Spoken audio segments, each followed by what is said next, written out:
I think she was trying to put her slide back in. Yeah, no, I figured you got it. You got it? Yeah, it's definitely the whole reason I like is off it, so I got Okay, let me know when you're done, then I can't reopen the slide deck until you are. Oh, you can't. No, because it won't, once I have it in presentation mode, it won't update. Sorry, we'll be there in just a second. Maybe I can just create another one for. I can just create a different. Can you pass that down to Jillian and Carolyn to look at?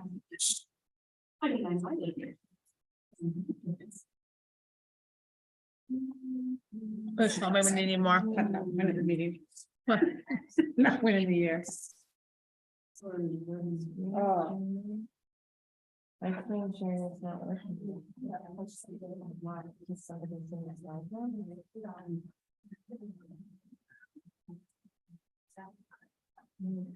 Jillian, did you see? Isn't it awesome? Better than when I was. We're ready? All right, I think we're ready. Yeah.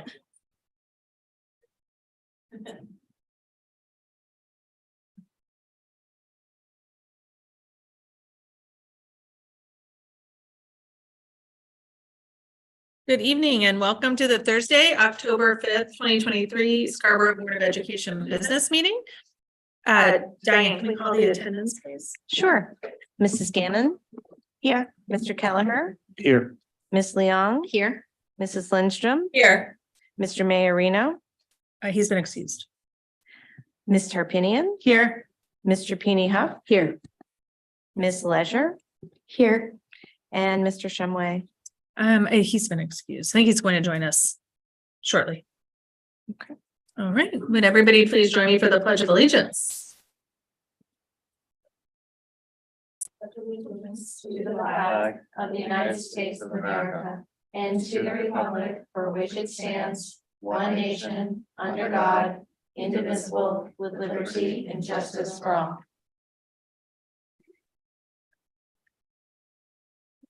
Okay, agenda item 4.0 are adjustments to the agenda. Are there any adjustments this evening? No adjustments.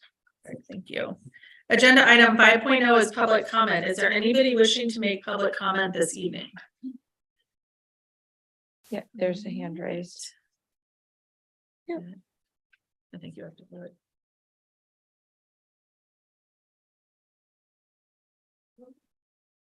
Yeah.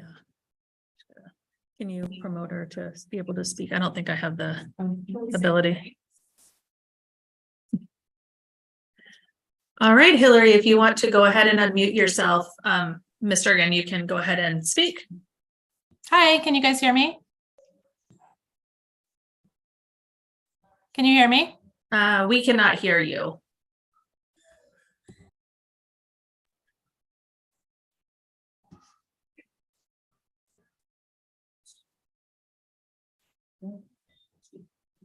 I'm unmuted on my computer. Wait, maybe if she unmutes herself. I wonder, Hillary, if your volume on your computer is down by chance?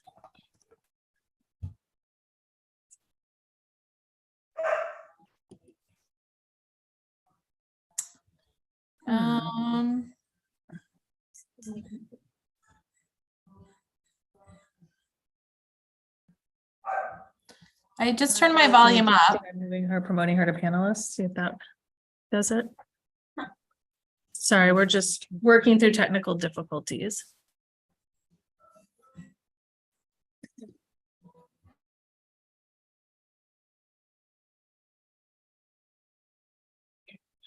All right, Hillary, do you want to try unmuting yourself and try one more time?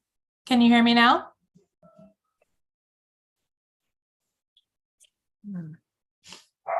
Sorry, I am unmuted.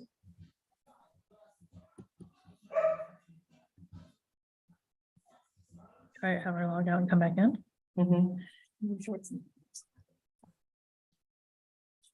Is it? I'm sorry, Hillary, do you want to try logging out and coming back into the meeting and we'll see if we can, if that will help. We can't, unfortunately, we're not able to hear you right now. Sure. Can we double check it's not on our end? So we'll just hang on a minute. We'll give her an opportunity.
Hello?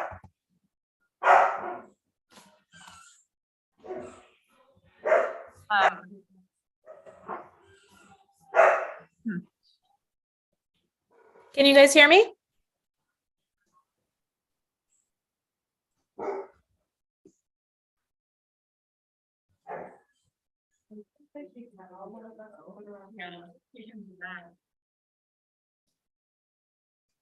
Hillary, I think what we're gonna have you do, if you don't mind, can we, if we could, have you call,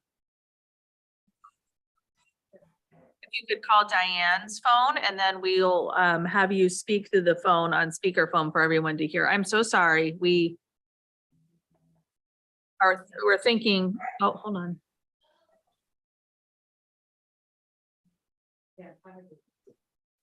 Okay, yeah, if you could just give Diane's phone a call, she Sure. will hold your phone up to the speaker or turn it on speaker for us all to hear your public comment. I'm so sorry to have to ask That's you to okay. do this.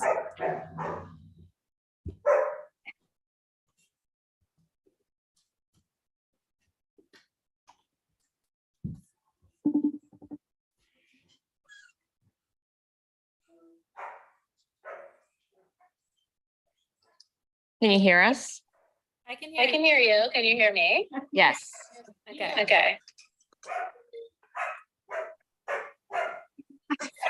And your dog. You all hear my dog? Yes. Sorry, that was so crazy. I was unmuted on my computer and I could hear you guys, but I don't know what was going on. So I just wanted to make a comment tonight on, do you want me to start? Yes, absolutely. So I just wanted to make a comment tonight on an article that was in this week's town newspaper, the Scarborough Leader. Our state representative for Scarborough, Stacy Brenner, wrote an article which contained inaccurate information, and I just wanted to publicly put it out there that it is inaccurate, and I was hoping you guys would also correct it. So I just wanted to say that there is no option as of now to build a fourth school or to renovate our existing primary schools, which is what she indicated. She also, in addition, told voters that if they voted no on the consolidated school, that the fourth school would be built. And again, I just want to reiterate, this is not true. Any option other than the consolidated school would take further years to plan and would have to be put out for a referendum at a cost that is significantly higher than what the bond is currently. I also just wanted to say that, this information is so publicly available, and board members and community members and the district leadership are so willing to talk about this that it's really disappointing that it wasn't fact checked so that we could get the accurate information the first time around. This is a state senator I have trusted in the past to be truthful and provide me with accurate information. So I just am disappointed that this has gotten out there and might be confusing to some voters. In this day and age, it's extra important that we have factual, accurate, and truthful information. So I hope you guys are going to remedy that and let people know what the accurate information is. And hopefully the Scarborough Leader will be able to change that, because I do think it's going to be confusing for a lot of voters. Thank you, Hillary.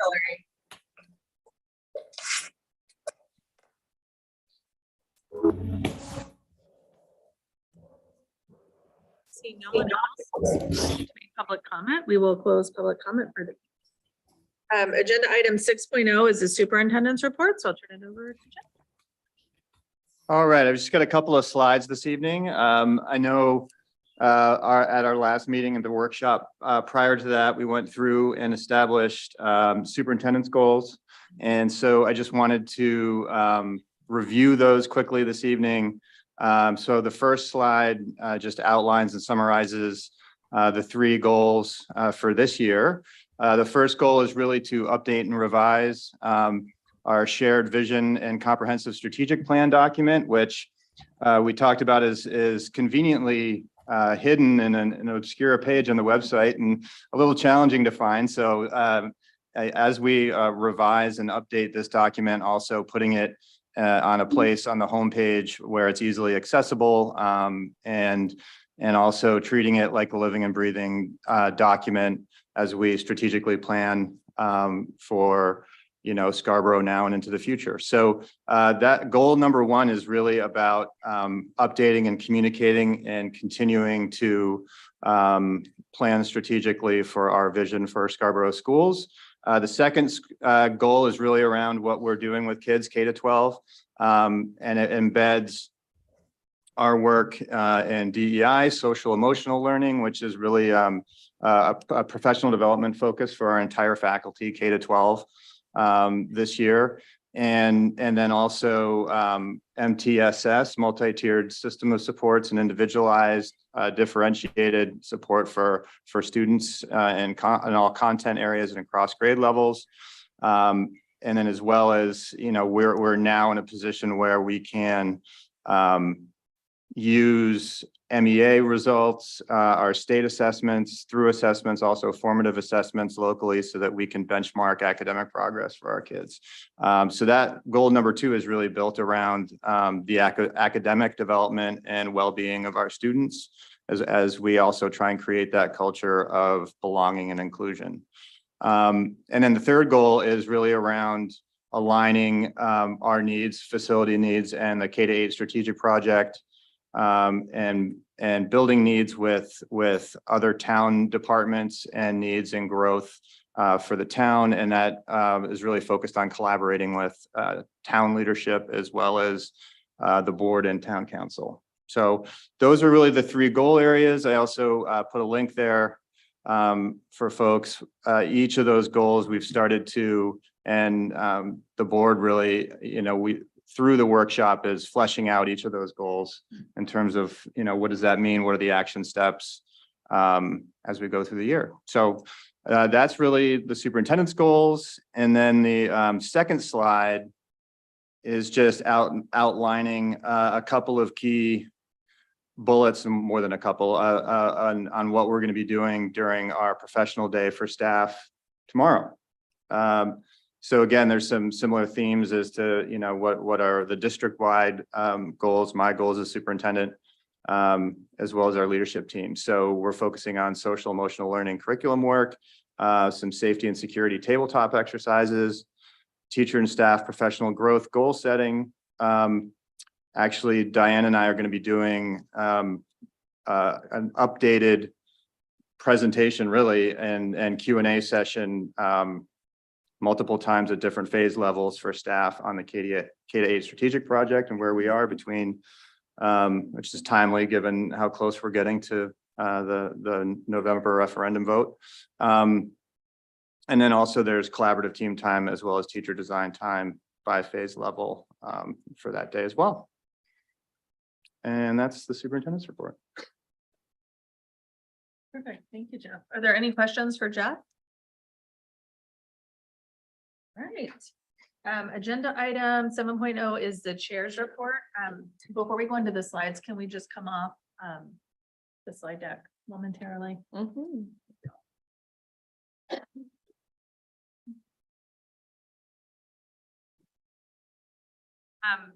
I want to address the article in the that Hillary Durgan mentioned in her comment and her public comment that went out last night. So the things that make the K-8 strategic solution and the unified primary school project a comprehensive, intentional, strategic, and long-term solution for Scarborough, including things like years of research, expert-led educational design, data-driven planning, are unfortunately the same things that make this project very confusing when you're trying to understand what's happening. We as a board up here, those of us, all of us here that have talked about our goal setting really have valued transparency and being open with the public.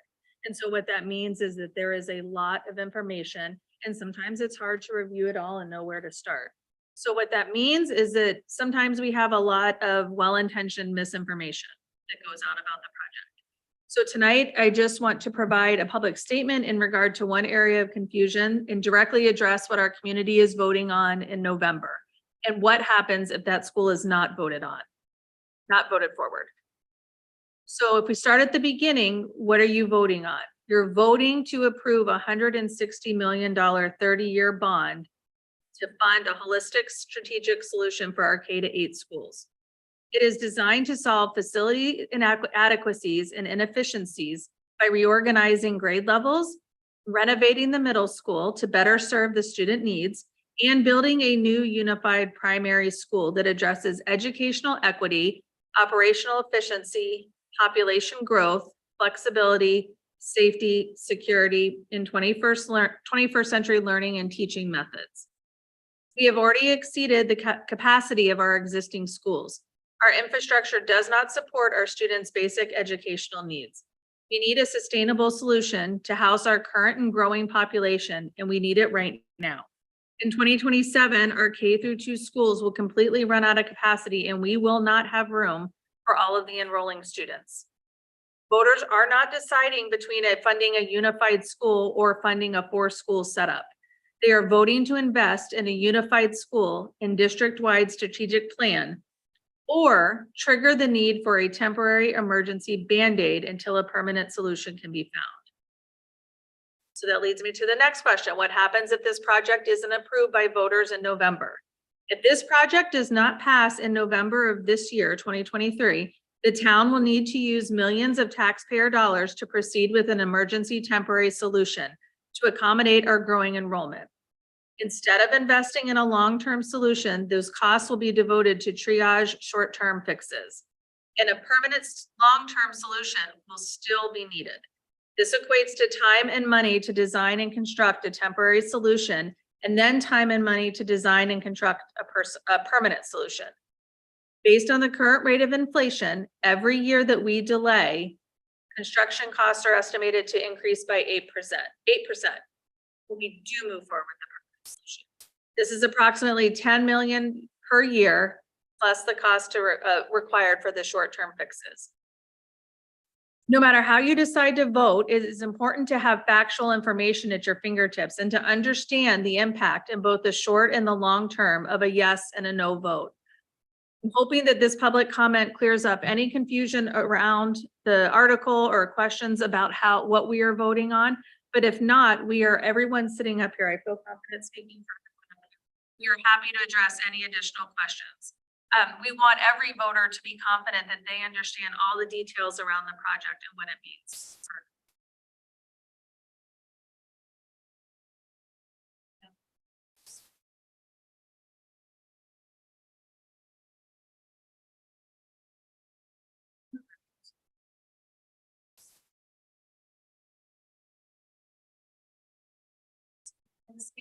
Early voting is coming this week on the 10th.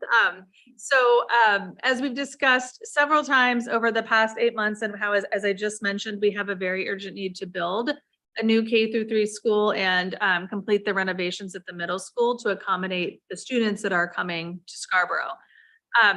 This is an urgent need. I didn't say this in my comment, but this is an urgent need because in 2027, we will have 250 new K-3 students coming. 67 of them are kindergartners. So we just are out of room. We have no room to put them. So as a school board, it is our job to advocate for what is best for the students of Scarborough. We take that responsibility very seriously. And with that in mind, I'm going to ask for your support. We are going to ask for your support to fund the new K-3 school and the renovations at the middle school. Next. I'm sorry, you said more. The website at the bottom will give you more information about getting an absentee ballot should you be interested in voting early. The link there will take you to the website which is one of the ways in which you can apply for an absentee ballot. You can also do it in person at town hall or by calling. But all of that information is available on that website. There's also information about voting on election day, November 7th, in case you're curious, in case you would prefer to vote in person. This is the language that you will see on the ballot. There will be more, but this is the actual question that you will be asked. So the question will read, shall the order entitled Order Authorizing Issuance of up to $160 million in general obligation bonds of the town of Scarborough to fund costs for a new unified K-3 school and renovations to the middle school be approved? So once again, keeping our responsibility in mind, we are going to ask that you vote yes to support the bond issuance.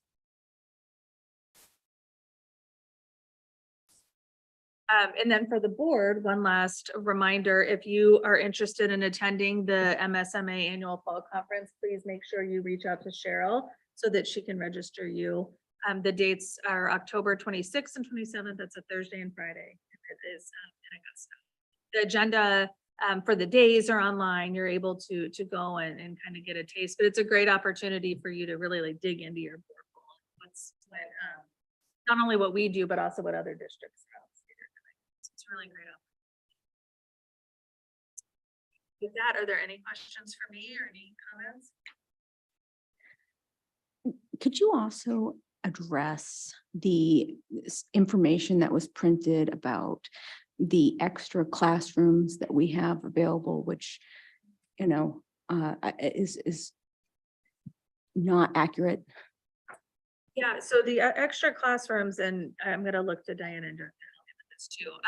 We are absolutely, there's absolutely no extra classrooms at the K-2 schools. There's absolutely no extra classrooms at the middle school. If there were extra classrooms, we would not be using portables. The one thing that Scarborough really has committed to is creating classrooms that are about the size of 16 to 20. That's about the range where we stay. So if anybody who has toured our K-2 schools, our primary schools, you might notice that as you walk down the hall, some of the classrooms have laundry baskets in the hallway. That serves as storage for our kids because there's not room in the classroom to continually add kids. Wentworth, to my knowledge, does not have any empty classrooms. Is that accurate to say from a district standpoint? Yeah, that's definitely accurate. Yeah. I think some of maybe, and correct me if I'm wrong, I think some of the misperception is around what classrooms are used for. So there might be classrooms that were originally built as classrooms that are used for other activities such as special education needs, such as therapeutic needs, such as special services needs. So it's not that we can just take that classroom and reallocate it back to a classroom because then we're without the space for the other services that is utilizing the space. Did you want to add anything else? Did I miss anything? I mean, I think how you framed it too. I mean, we haven't fit in school buildings since, earlier than 2000. I mean, portable classrooms have been in use. We have an entire grade level in portables, as you noted, for almost 20 years. So, I mean, the idea that, I mean, this is a solution for now and 15, 20 years ago. I mean, to be honest, I mean, we've been requiring, we've been overcrowded in the actual school buildings for decades. Yeah. Yeah, the middle school, I know there's thought that we can adjust it. Wentworth, we can change and open up classrooms. And like I said, we can't do that.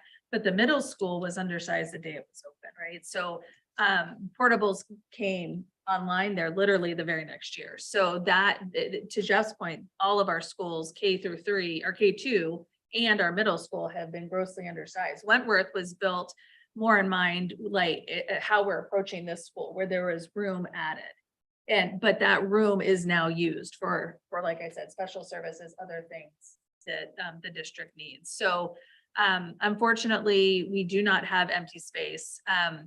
When you're again looking at capacity, when we talk about the new school, the school is designed, if I say 16 to 20 is our average, is what we are shooting for class sizes. The designer, the architect designed the classrooms for 18 students.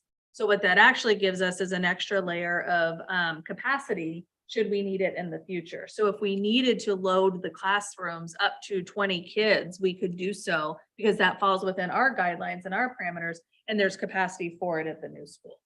So it's an extra layer of added capacity there. Yeah, thanks for asking. Are there any other questions or comments? So with that, we will move on to committee reports. Start with the finance committee. Karen. Well, gonna say, we've got a nice slide here, but Kate has better slides coming up. With a lot more detail. So it's unfortunate that we're doubling up. But very, very high level, we met on the 25th and Kate walked us through the fiscal year 2023 financial statements. We ended the year with a surplus of about 2.2 million. Kate, correct me anywhere I'm wrong.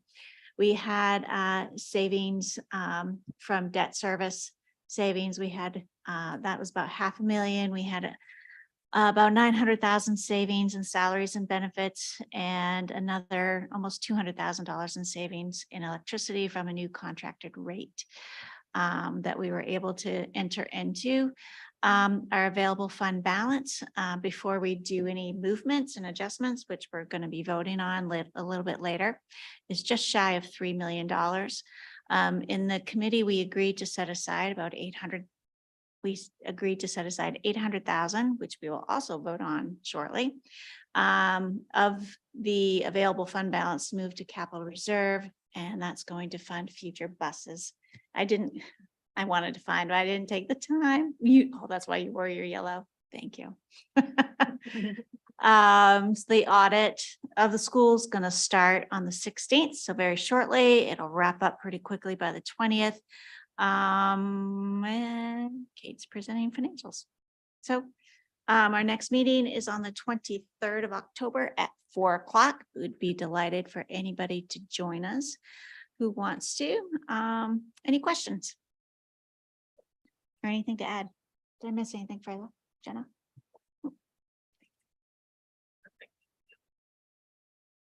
Great long range planning, John.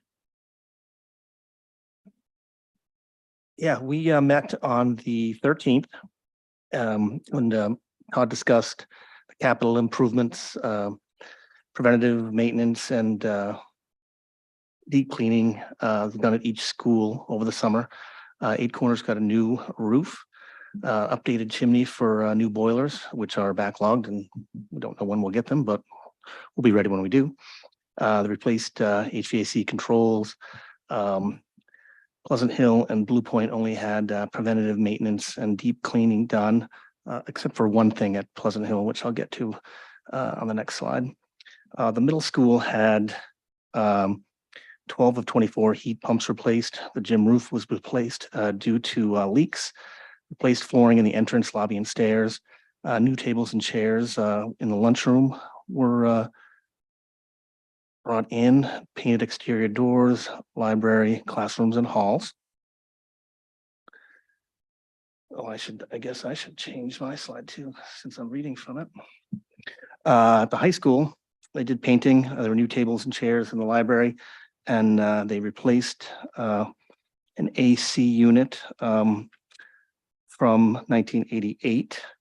Which is funny, to tell you how long they got that thing to last. I graduated high school here in Scarborough in 1987. So that's a few years ago, and I already had my 35th high school reunion. So they got some mileage out of that. All schools had their parking lots painted. They seal coated the high school lots.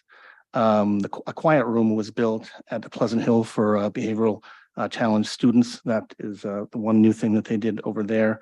There's some upcoming work on masonry, upgrading lighting in the middle school, and painting where needed. And we'll be having our next meeting after the election.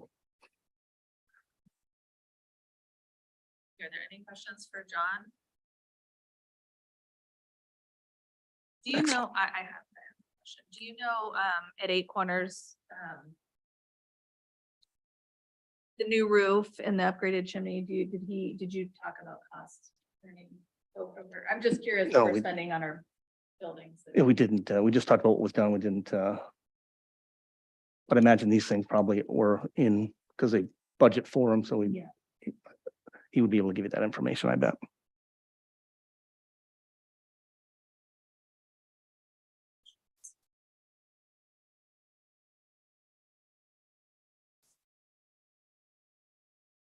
Try to make my slide more interesting with colors. Our last meeting was on September 11th. We spent virtually the entire meeting discussing the staff conduct with students, which is a really big and very important policy. We're going to continue that at our next meeting. We aren't voting on policies. You'll all have a reprieve. Don't get used to it. Our next meeting is on October 16th. We're going to continue staff conduct with students. I hope we can get through that because we have a bunch of required policies that are leapfrogging into our agenda. And that has to do with computer and internet use for staff and students. That's 4 policies. And then physical restraints and seclusion, new laws go into effect. I'm not sure if those are emergency or not, but they're either in effect right now or they will be by the time we have our next meeting. So we need to get our policies up to date because that's one place where it's very important we get it right. But yeah, any questions about policy? And I think you'll keep going with diversity, equity, and inclusion. Yes, last meeting was September 12th. We introduced our new chairs and we talked governance rules. We just went over some basic fundamentals of how to conduct committee business and then worked on a mission statement. We're going to finish that work at the next meeting, and I'm optimistic that we can bring that to this board to vote on.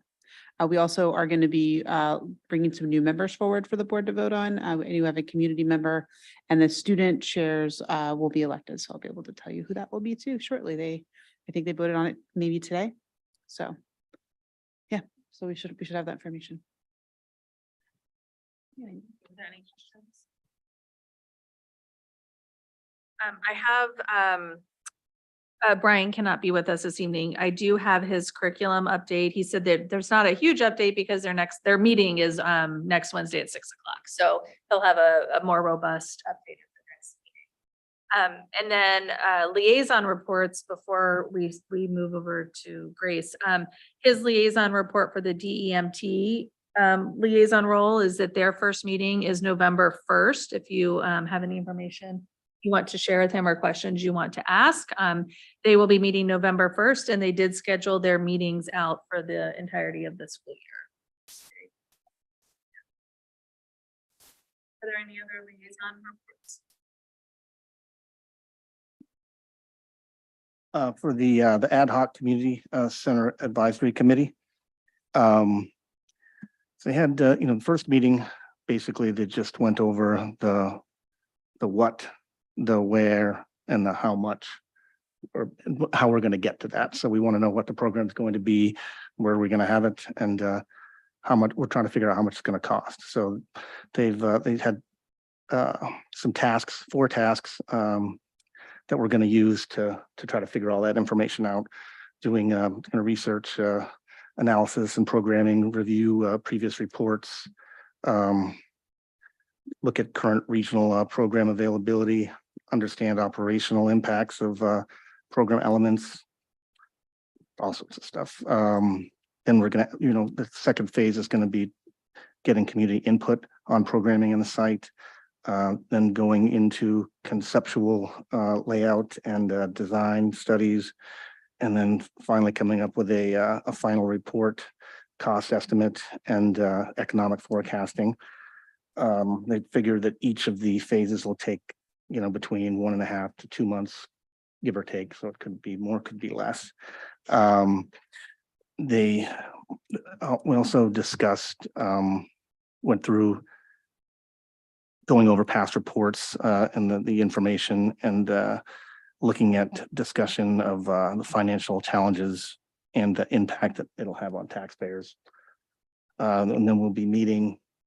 Next meeting is next Thursday, and actually every 2 Thursdays going through the end of the year. So we'll have lots more updates. Is Yes. there any questions for John?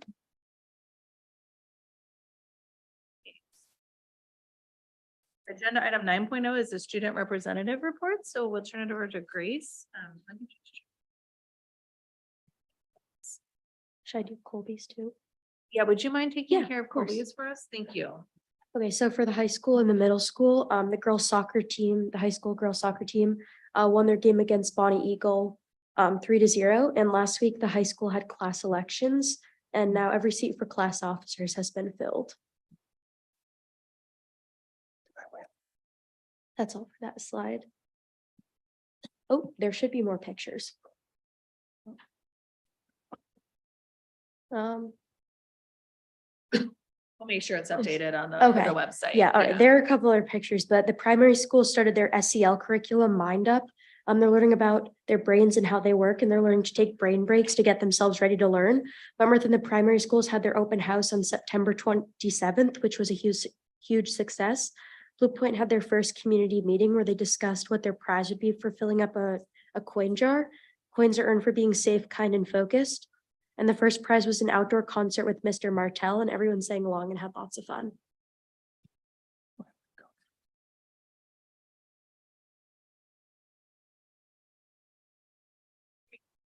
Are there any questions for Grace? Okay, thank you. Agenda item 10.0 is FY23 year-end financial report. Get to invite Kate Bolton up. Looks like lots of information. Thank you so much, Shannon. I do have paper. Because we have a-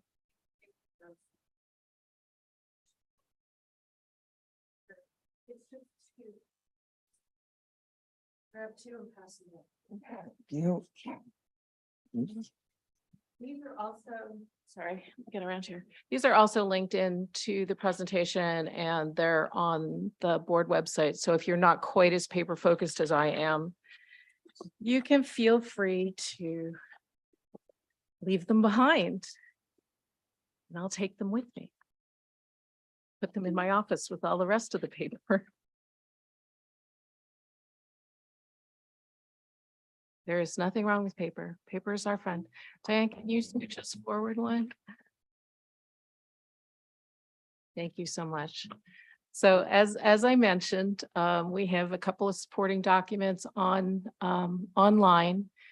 So for all of the folks who are going to be watching this recording and tuning in for this, you can go and find the supporting documents and follow along with them. I will be referring to the financial statement, which is the kind of stripey one with the story on the front. So that's what I'm going to be using as my base document for this conversation tonight.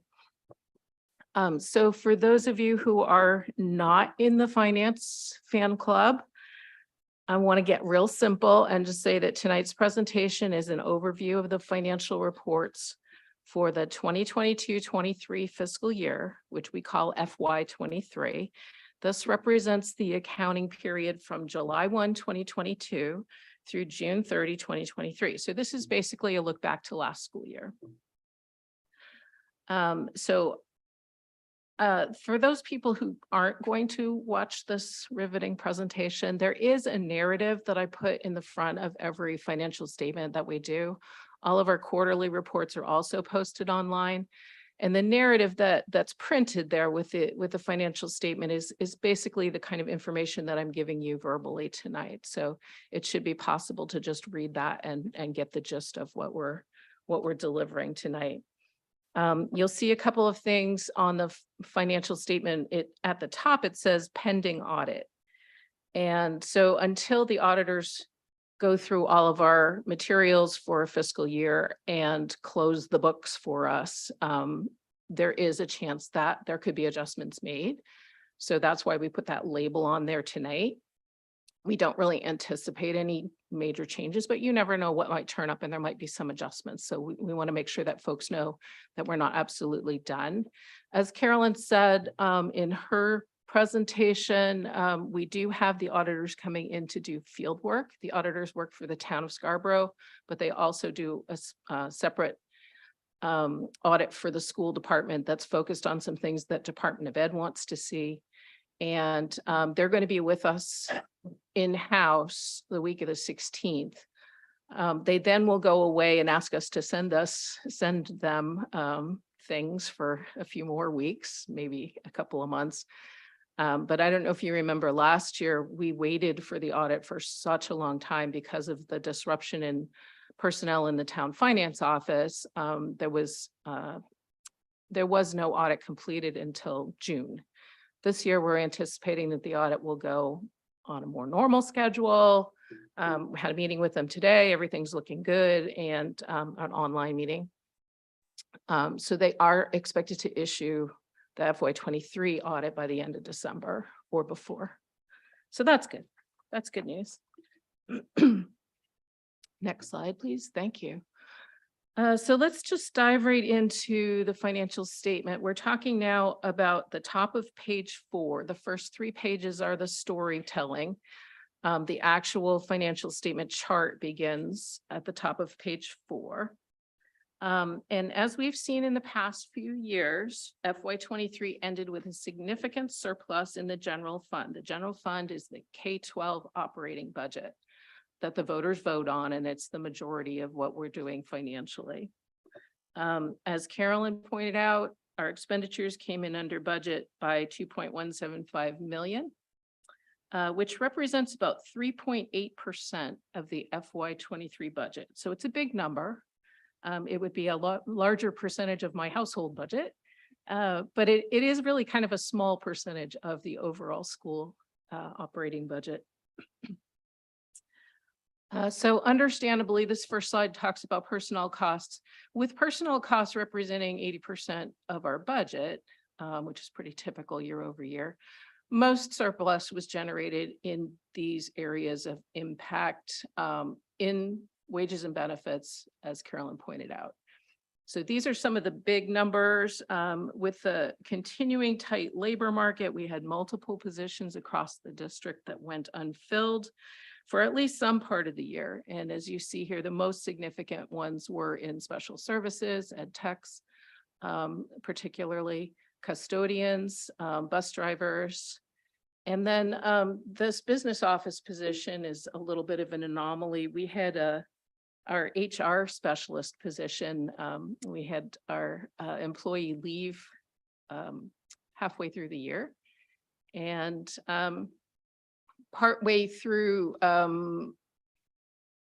not a choice and partway through a choice, we decided not to fill that position. We didn't have great candidates. And then as we knew that there were going to be some changes in central office, one of them is my colleague sitting over here, we thought it would be a great opportunity to reorganize and make sure that we were doing, hiring for the right reasons, for the right position, redoing work, job descriptions and so forth. So long story short, we left that position sitting open for the better part of the year. And as a result, we garnered some savings over what we had budgeted. And the last bullet is typical turnover savings. And so each year we budget for the people we know about as we're building the budget. By the time we actually get to the time that we're spending that money and all the way to the end of that next year, it's 18 months later. And so we typically do generate some turnover savings. And that can be contributed to both by salaries and also by benefit changes, benefit election changes. Bottom of the page, you see there's a total surplus of about $748,000 attributable to those factors. Then we talk about non-personnel costs, and I've pulled out some of the most significant big numbers so that we can talk about some areas of savings here as well. In the curriculum department, we had some savings in supplies and services.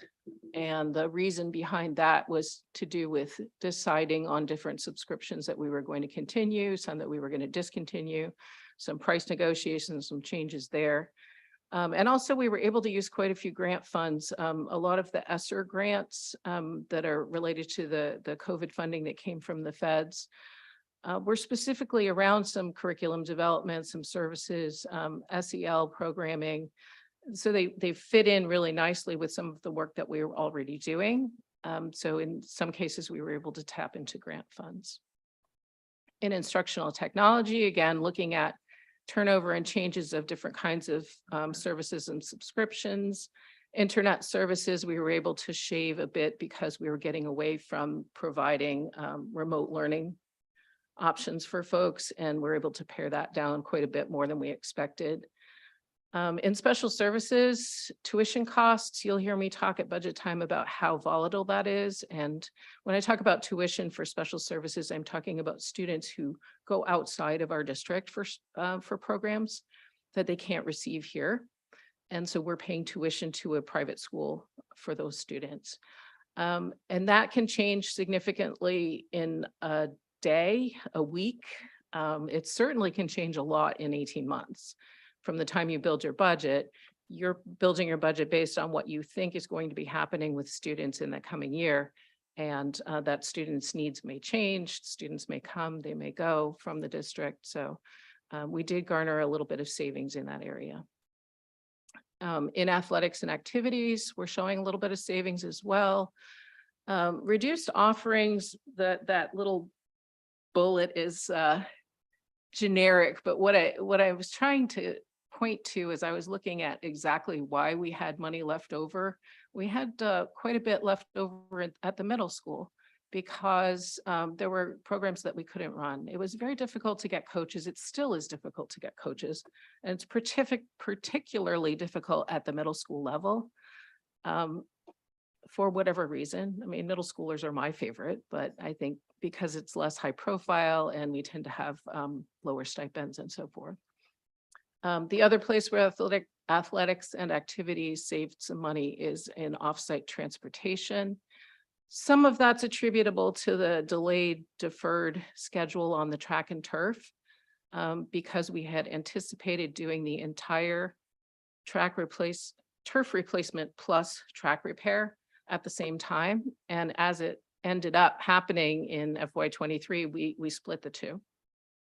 And so we didn't have students going off campus to other facilities for sports as much as we thought they might. So a total of about 260,000 there. And again, I'm going kind of round numbers, but just kind of showing you a snapshot of where the big buckets are.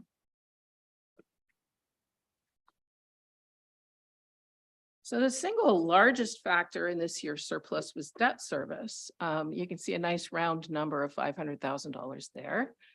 And that has, again, a little bit to do with the, I'll call it upheaval, I guess, in the town finance office, where one of my colleagues retired after many, many years, and that position went unfilled for a little bit of time. And As a result of that turnover and concentrating on some other things, the town never actually did a new bond issue last year in FY '23. And that $500,000 represents the amount of money that we estimated that new bond issue would cost us. So between the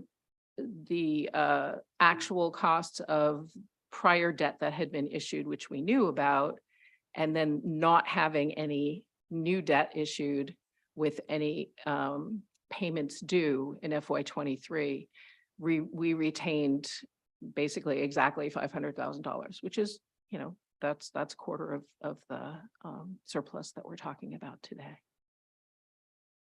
In facilities, Carolyn alluded to this as well a little bit. We had a savings of actually about 188,000 due to our new electricity contract rate, which was terrific. Now that was offset a little bit. Gasoline was over budget.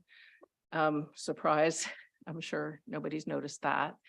But as a whole, energy cost, and that includes natural gas, oil, propane, I'll call it throw-in vehicle fuel, and electricity, we were able to attain a surplus of 161,000. And in some ways that the natural gas costs were the ones that we were most worried about, very volatile. And we got good advice from our consultants and we were able to budget appropriately for those. So even though there was an increase, we were ready for it. So that was cool. And the last little bullet on this page is system administration, which is basically central office operations. I'm hoping my voice doesn't go on me. Excuse me. Unemployment has been not so much of a problem lately. I don't know if you've noticed that either. There's jobs available. And anybody who has left the district and was collecting unemployment, those numbers have dropped extraordinarily. And so we did achieve a little bit of savings there. And for legal services, we do have legal services for lots of different reasons. But I noticed in this particular year, because we didn't have a lot of collective bargaining agreements up for renewal in FY '23, that's one of the areas where we do use a lot of legal support. So I'm attributing some savings to that as well. A total of $713,000 on this page. So you can see we're kind of creeping towards that 2 million. These are the major factors that we're talking about. And the remainder comes from little incremental balances across all of the other expenditure accounts in the budget. You know, I complain about the fact that there's 700 accounts out there. And, you know, if you have $5 here and 100 there, it adds up. But those are the big ones. So this slide tells you that the school board has a policy that says that any individual line item account in the budget that is overspent by $10,000 or more must be fixed, for lack of a better word, with a budget transfer at the year end. And that has to be done by the board to make sure that, I mean, I think that the reason behind the policy is that we want the board to be aware and to call out some of the issues that might be out there so that when you go into the next budget development process, you're kind of thinking about those things. This year we have 12 accounts that are overspent by $10,000 or more. And that is the sort of candy colored stripey page that you have there. What that stripey page does for you is it gives you the deficit accounts in the sort of pinky color. What color is that? Salmon? Okay. Pick a color. And then it gives you in the green, it gives you an account in that same budget category that has a surplus that you can use to cover the deficit. So this voting process tells you I've got an overage in this line, I've overspent my budget, but it also tells you I have money available in another area that I saved that I can use to close that deficit. There is a sort of a legend on that worksheet that if there is a a surplus available not in the same voter approved budget category, that would show up in yellow, where you just don't have any surplus in that budget category and you need to reach out to another category to do your transfer. That's not the case this year. It has been the case occasionally from one year to the next. But in this case, all of our budget, all of our deficits are easily covered within the same budget category. Every budget category this year has at least a small surplus. And if you flip over to the back of that page, you'll see that we have no transfers between budget categories. And that is important only because there's a statute that says that you cannot transfer more than 5% from any budget category into another one after the voters have said this is where it goes. And that's why when the voters go to the polls, they're looking at, well, maybe they are, they're provided with a chart that shows those different budget categories and where we've placed those funds for use. So if I were to say, you know, this is how much money we have for student and staff support, but I'd really rather spend it on facilities, I'm constrained in that because the voters have told me that, you know, yep, you've picked a number for facilities, you kind of need to stick with it. And the 5% is our wiggle room. But again, this year we don't have a need to make any transfers outside of those voter categories. It's all within. All right, so let's talk for just a second about revenue. That's at the bottom of page 4 on the financial statement, and revenues were very close to budgeted projections in FY23. We'll have a little bit of an offset shortfall in general fund revenues. Obviously, the large expenditure surplus is going to save us there. The shortfall is about $33,000. And the areas that were under budgeted projections in that category were state agency client reimbursements. I'll come back to that in a second. And activity and rental fees. And those were really still kind of rebounding after COVID. We really hadn't ramped up our normal level of facility rentals. Student activity fees were still building back. But then when you have the inability to run some programs, then you lose the fees from those as well.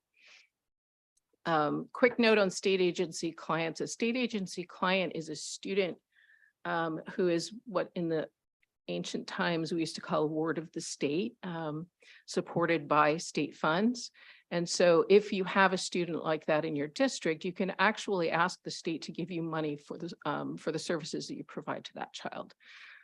This is completely dependent on the individual child's eligibility. And so if children are coming and going through Scarborough and through our programs and through our grades, we don't always know exactly who are going to be our eligible students. So predicting the amount of revenue that we're going to get is notoriously difficult in that area. But the shortfall is not, you know, significant in terms of the big picture. All right, so the next slide, this one is the big picture transition from the beginning to the end of the fiscal year in the general fund. So at the top of the chart, you start with the beginning of the fiscal year, starting with July 1st. At the end of last fiscal year, when I was standing here a year ago, we had fund balance of 3.8 million, and we had already devoted 1.5 million of that to the FY23 budget. So we had what's called undesignated balance. Fund balance is what's left over. What do you have that you haven't allocated towards something? You don't have a plan for it. The center part of the chart is the events of FY23. And this is just a summary of what we've just been talking about. So you have the surplus of 2.175 million in what is labeled appropriations, that's expenditures. The revenue balance was a little bit of a shortfall. The FY23 year-end adjustments, this is the $800,000 that we're recommending or to be voted to be put into the capital reserve fund. And I'll have a little slide about that later on that we'll talk about. So that would leave the fund balance that we generated just during FY23 at 1.3 million. Then you go down to the bottom, you add the 7/122 undesignated to what we generated in FY23, you get a total. And then remember that we've used 1.5 million as revenue in our FY '24 budget. So the fiscal year that we've already started into, we're already designating some of that money as revenue for this current year. That leaves that bottom line of undesignated fund balance as of June 30, 2023 at 2.156 million. So use of fund balance in Maine is also governed by statute and for public schools, right? So if you're a business and you have fund balance, you can decide how you want to invest that or what you're going to do with it. If you're a school department and you have fund balance at the end of the school year, you're a public school, the state tells you that you cannot hold more than 3% of the previous year's budget without then applying it to an ensuing year and relieving the pressure on your taxpayers because you've collected those as taxes for the most part. In 2021, the legislature changed that amount because there was so much money coming into school districts in the way of federal funds. COVID was turning things upside down. There were a lot of surpluses being generated that were much bigger in school districts than they would normally have been. So the state legislature changed that law and they said that now you can carry up to 5%. And this is 5% of your operating budget, right? So that's why I was talking about earlier that surplus represented about 3.8% for us. There's even higher exemptions allowed from FY '22 through FY '25. So they're recognizing that school departments are just like flush with money right now. And so instead of saying that, you know, you have to put all of that back into the next year, into your budget, they're recognizing that school departments like us are trying to kind of step that down and to retain that money to be able to give tax relief, not just in 1 year, but in maybe 2 or 3 or 4 years as we move forward. And so the board knows use of fund balance as non-tax revenue has been a really critical tool that we've used to try to reduce our tax ask, especially over the past 3 budget years. We were talking in finance about the surpluses that we would normally see back in the olden days, say FY '20. We used $350,000 of fund balance as revenue. 350 in FY '21, it was 750. In FY '22, it was 1.5. Sorry, it was 1 million. And it's been 1.5 million for last year and this year. So it is my expectation that we are going to back off on that. I would love to see us have large surpluses forever because I think it gives us a really great standing financially. But I do recognize that, you know, that growth in our fund balance at year end is really attributable to the crazy economic conditions that we've been in for the past few years. But this amount that we have at the end of FY '23 is about what we're carrying from FY '22. So it's going to keep us in a good place. So now we have, this is in the middle of page 5 of the financial statement. We start into the smaller school funds that are labeled here. We'll start with adult education. And that's at the bottom of page 5. In adult ed, similar to last year, we have a budget savings in personnel and supplies due to a kind of a slow return to full programming. They've been ramping up. But they did still come in under our budget projections based on what they were able to offer for programs. We have seen a shift away from healthcare programs. Pre-COVID, our healthcare programs were some of our most popular offerings for adults. And when I say healthcare, I mean like CNA, medical reporting, what is it called? Medical coding, those things. Yeah, and PSS. There was a couple of workforce related health services programs that were just staggeringly popular. Everybody wanted to take them because it's great jobs, right? Not so much great jobs when you're faced with a global pandemic, I guess. So that has backed off quite a bit for us. However, we have had a big boom, continued boom in our population of English language learners. And one of the things that Adult Ed has tried to do is to marry literacy programs, so actually learning language, with workforce programs. They've had some really cool partnerships this past year. They had a partnership with Abbott Labs. They had a partnership with the Scarborough Library.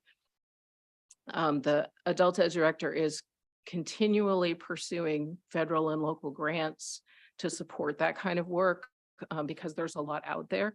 And so really a lot of our new Mainers have benefited enormously from those programs and been able to not just find a job, but find the language skills that allow them to thrive in their new job.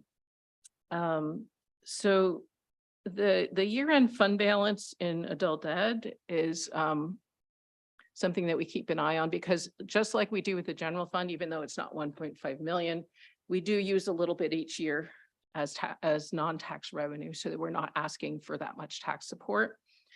The year-end adult education fund balance rate now is $47,041, and that's after we set aside $30,000 as non-tax revenue for FY24. So they're in a good place. Oh, Diane, if you go ahead, I'm sorry, there's individual ones for these guys. Gotcha. That was just the table of contents. I take that one out.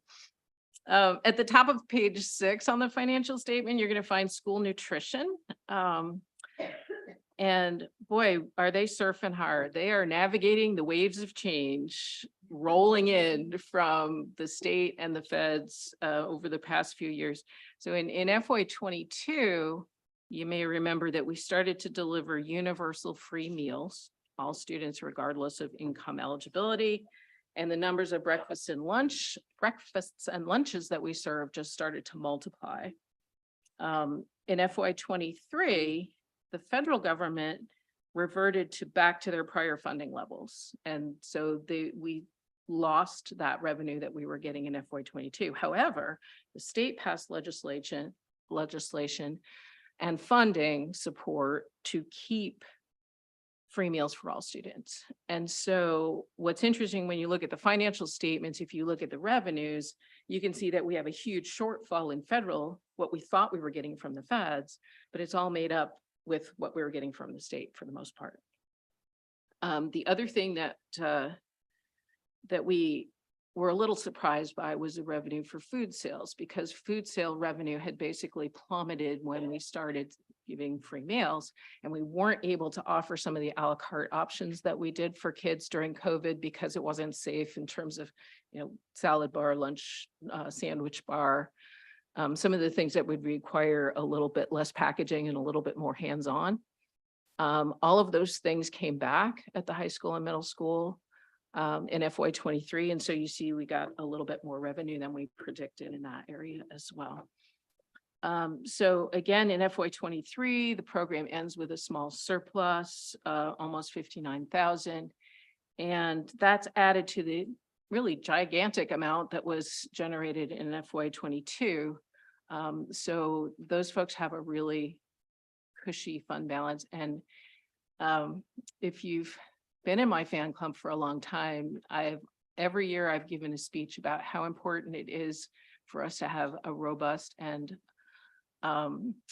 service-oriented school nutrition department, regardless of the fact that I was always asking you for more money to fund it because we were always in a deficit. And I just love standing here and not asking for more money and still telling you how great our food service program is. So this is very exciting for me and our food service director, who's all smiles today when we were talking. Special revenue funds. So special revenue funds, that's at the bottom of page 6. Federal grant funds, this includes local and state grants, trusts, and special revenues. In FY23, we were closing out the last of the COVID-related grant funds.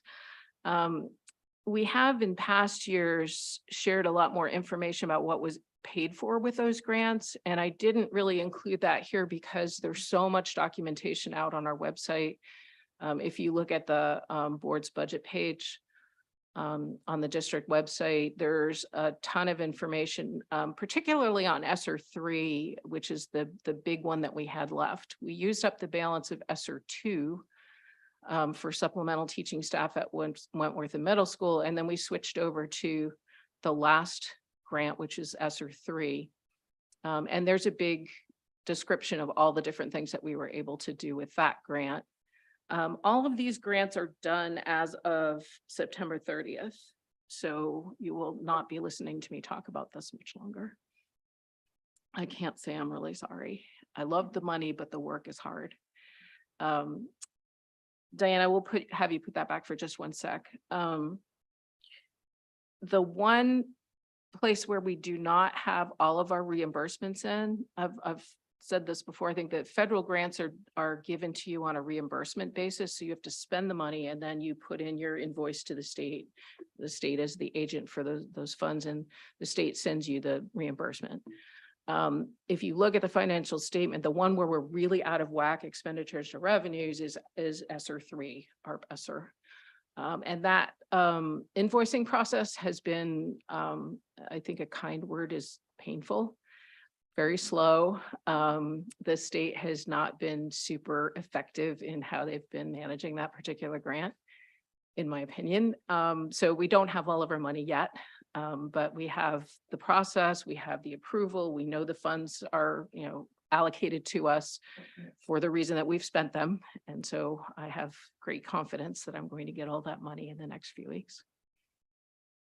The other grants that are on that same chart are I guess you'd call them regular grants that we have all the time: Title I, Title II, Title IV, and local entitlement.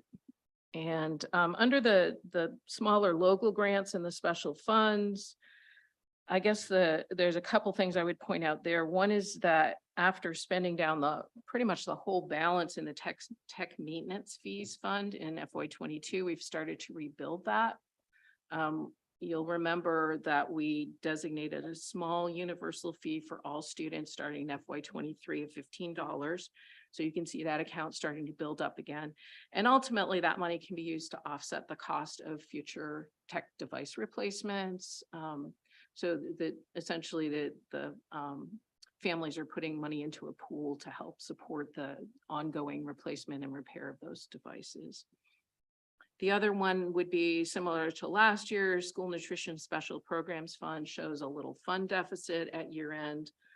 However, we received a $10,000 grant over the summer, so that put us back in the black, and we continue to get regular donations for the backpack program, which is really the bulk of what comes out of that account, that fund. All right, so capital improvements. I heard John's report, and he has a lot of cool stuff in his report. So he knows some things that happened that I didn't have on my list, but most of our capital accounts, these are going to be on page 7, the last page of the financial statement. Most of these accounts are multi-year ongoing areas of investment. So when John was talking about roofing, that's something that we do every year according to a replacement cycle. What we call movable equipment furnishings, worn out furnishings are replaced on a cycle.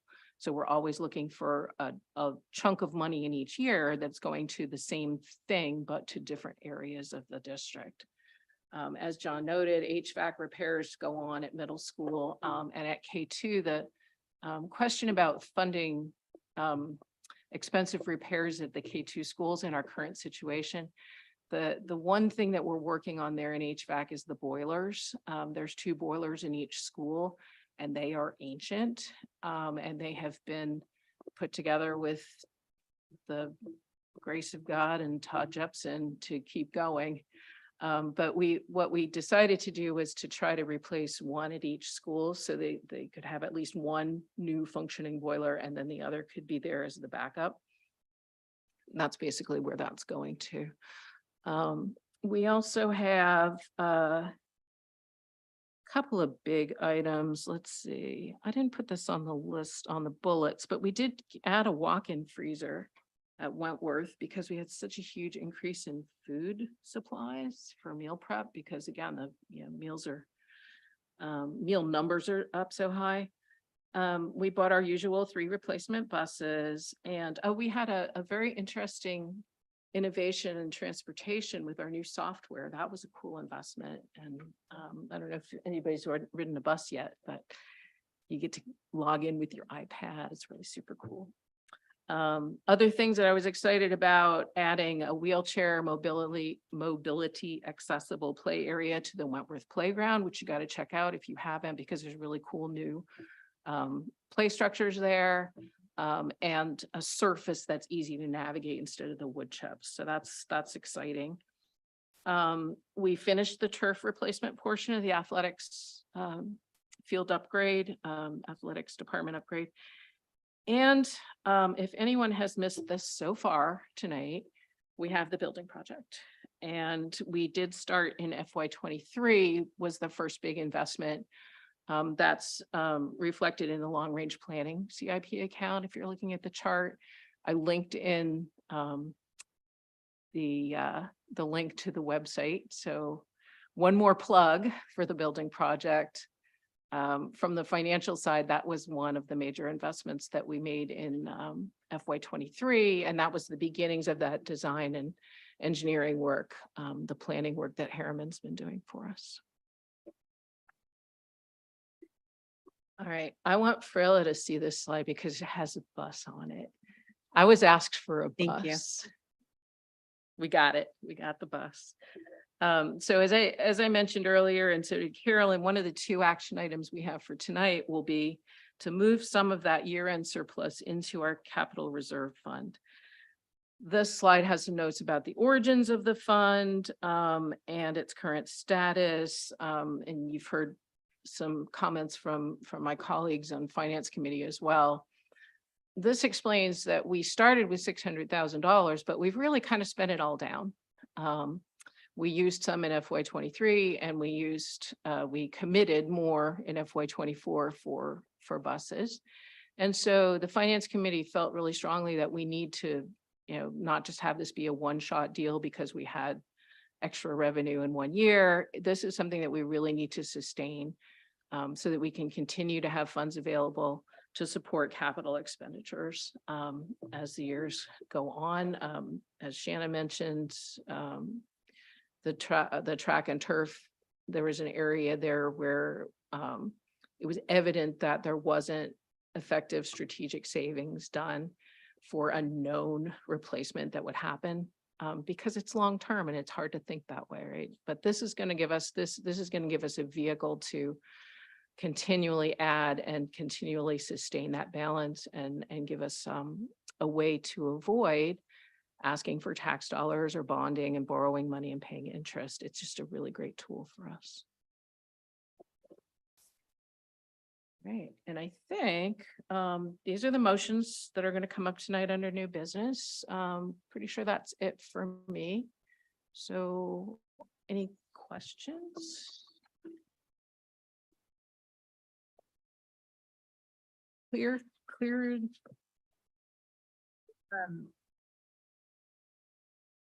I sometimes think that when I'm looking at the accounts and until I hear you remind me again and again, the fund balance is not a savings account per se. Can you explain it so that for those that aren't familiar with a fund balance, what that means?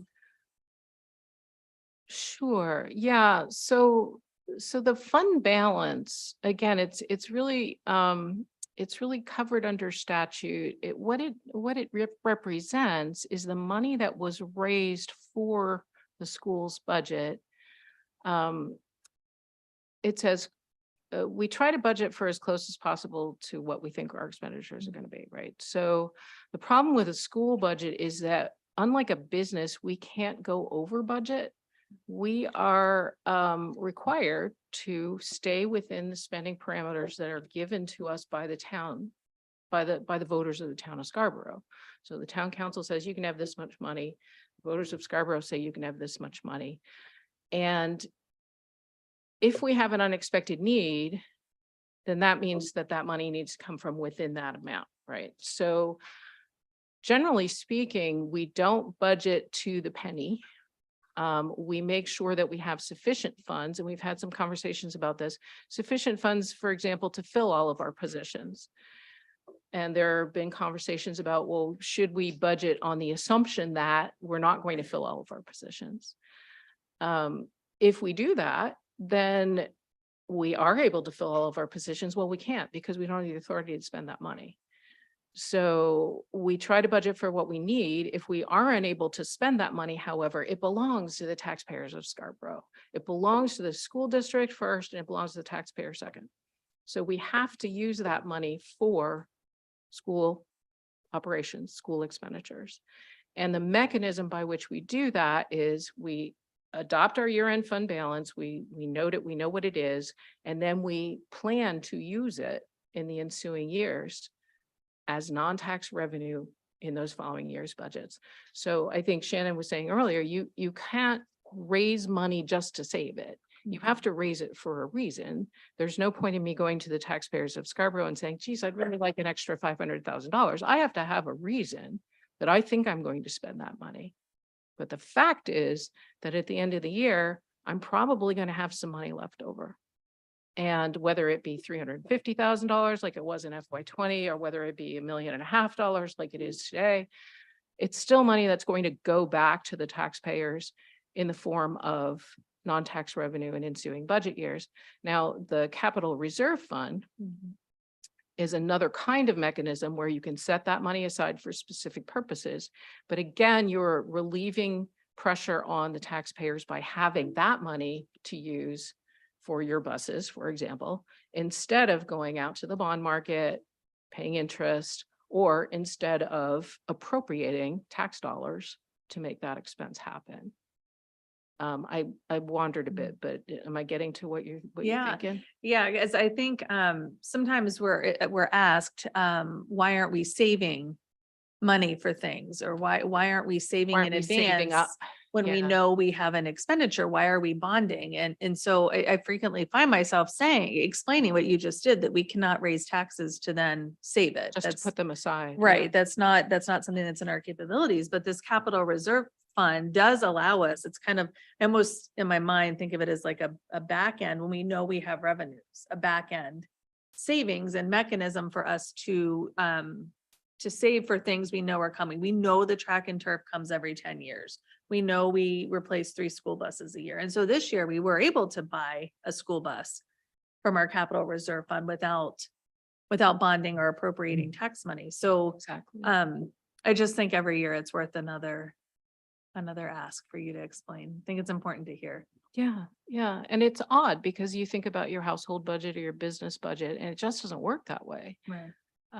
But in a public entity like the school department, those funds are treated as the property of the district and the taxpayers at the same time. And you're really just, you can't, I can't say, hey, I'm going to raise more taxes because I want to put it over here and think about it later.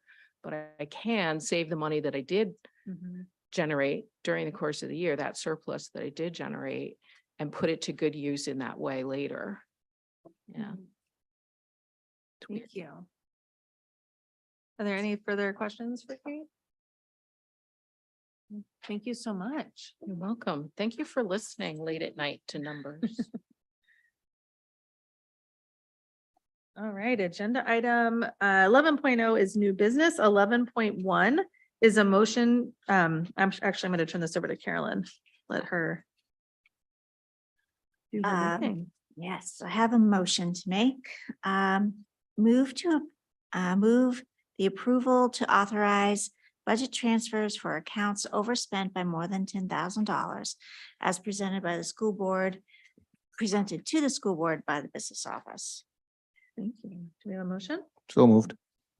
Second. Is there any discussion? All in favor? It's unanimous. Thank you.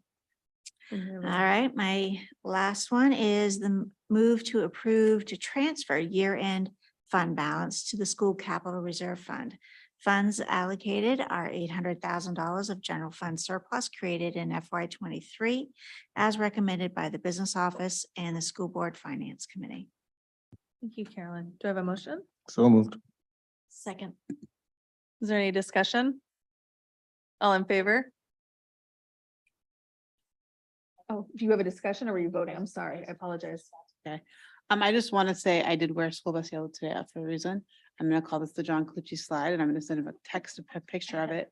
I just want to say that the finance committee for the town really pushed the finance committee for the school board last budget cycle. And what they pushed us on specifically was this capital reserve fund and making sure that when we had the ability to, through the fund balance, to fund the capital reserve, that they really pushed us to do that. That money represents almost 3 school buses. And that is exactly what they asked us to do. So I think it's important to note that we are planning for the future, but the specific request was to make sure that we are bonding buses right now. If we move the buses over from bonding, we're reducing the ask. It's not a huge bond request compared to the school building. A school bus is not a lot of money, but it's a small step that this board can take right now to reduce the current amount of bonding that we're going to be asking for and the future bonding in at least the next 2 years that we'll be asking for. And I think that's really important. Because we did tell the town finance committee, particularly John Clucci, that we would try. Yeah. And I think it's really important that we're delivering today. Oh, thank you for that. I think that is very important. Is there any further questions or discussion? All right, all in favor? And we are unanimous. Thank you. Agenda item 11.3 is a motion to approve the superintendent and school board goals. So these are the ones, the goals that Jeff went over earlier with us. So do I have a motion to approve the goals as presented? So moved. Second. Is there any discussion? All right, all in favor? Perfect, it's unanimous. Thank you. Agenda item 11.4 are appointments. 11.4.1 is a Wentworth social worker. All right, so Jennifer Fink has been selected to fill this one-year position due to a maternity leave. Ms. Fink received her Bachelor's of Arts degree in social work from University of New Hampshire and received her master's degree from University of New England. She has 21 years of direct clinical experience working with children and families.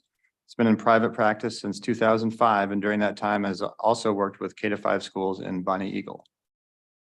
All right, do I have a motion to approve the Wentworth social worker as presented? So moved. Second. Is there any discussion? All in favor? Perfect, it's unanimous. Thank you. 11.4.2 are the Wentworth co-curriculars. Please see attached list. Do I have a motion to approve the Wentworth co-curriculars as presented? So moved. Second. Is there any discussion? All in favor? Perfect, thank you. It's unanimous. Agenda item 11.4.3 are the high school co-curriculars. I'll also refer you to the rather lengthy spreadsheet. Do I have a motion to approve the high school co-curriculars as presented? So moved. Second. Is there any discussion? All in favor? Perfect, thank you. It's unanimous. 11.4.4 is the middle school co-curriculars. Do I have a motion to approve them as presented? Oh, well, no, let me go here first. I apologize. The middle school club activity advisors are wedged in between, like the middle school always is, Wentworth and the high school. Do I have a motion to approve the middle school co-curriculars as presented? So moved. Second. Is there any discussion? I just want to say it's very cool that there's a Lego robotics co-curriculars class at the middle school, and I feel like that's probably an incredibly popular. Yeah. I feel like that's an incredibly popular club. All right, all in favor? It's unanimous, thank you. I'm going to a bundle 11.5 and 11.6, which are the meeting minutes of August 17th, 2023, and the meeting minutes of September 7th, 2023. Do I have a motion to approve them as presented? So moved. Second. Is there any discussion? All in favor? Perfect, it's unanimous, thank you. Agenda item 12.0 is adjournment. Do I have a Oh. motion to adjourn? Second. Is there any discussion? All in favor? Perfect. It's unanimous. Thank you. Have a good